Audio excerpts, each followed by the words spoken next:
I've been watching a lot of YouTube documentaries, some really good ones. One from the series Fall of Civilizations. You guys may want to check that out if you're history buffs. And there was a great one on Sumer, the ancient civilization of Sumer, and the cities of Ur at the confluence of Tigris and Euphrates rivers in what today would be Iraq. And Lapis lazuli was the prized gemstone. It was mined from Afghanistan and then delivered through trade routes to the ancient Sumerians, and subsequently, friends, the ancient Egyptians loved lapis lazuli, attributed it with magical powers and just its blue beauty. You see it all through tile work. Along with the mineral that makes up the blue color, lapis lazuli also has predominant pyrite in here, just like we were showing right here. That's what those shiny bits are. Stratifications, layers of pyrite. And as a friend noted recently, checking this out, she said, wow, these are really heavy. The reason they're heavy is because of that pyrite content all through there. And this also has the white part of the lapis lazuli is a carbonate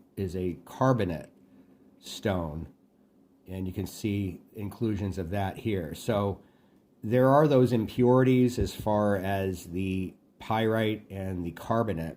Now, lapis lazuli is also used for ultramarine paint. That's right. And after filing away a section this morning of this stone right here, right in that area, I've got a small pile here of this lapis lazuli powder, fine ground, and by adding some linseed oil to that, we are going to make an instant pigment, oil paint pigment here. Now, because I have not filtered out the impurities of the pyrite, again, you can see how the pyrite turns a black color when it's crushed. So, you know, that's going to be mixed in there, as well as the carbonate, which is a white powdery color. Apparently, there are different methods of extricating those impurities from the pure lapis lazuli. However, we're not doing that right now. So what we might come up with is kind of an ashen colored pigment here, but that's pure lapis lazuli powder.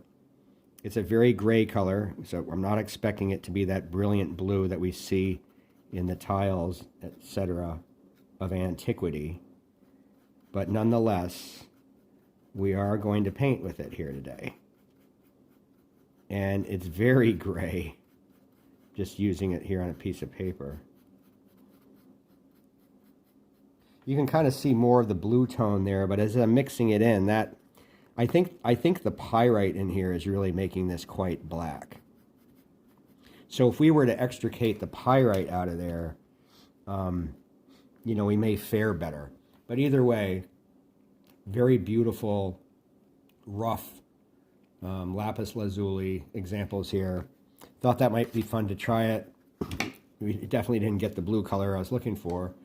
But either way, just to recap, we've got some nice granite here with many garnet inclusions here. And you can see the mica on top of that. Also, we did a comparison, once again, of real gold on those tiny flakes compared to the larger bit of pyrite, and you can see the difference in color and sheen, quite different between real gold right there and pyrite. And thanks for tuning in today for Rock Talk. I look forward to doing more of these segments in the future, so please subscribe. And yeah, let's get these channel numbers back up where they were a few months ago, because YouTube is just crushing me lately.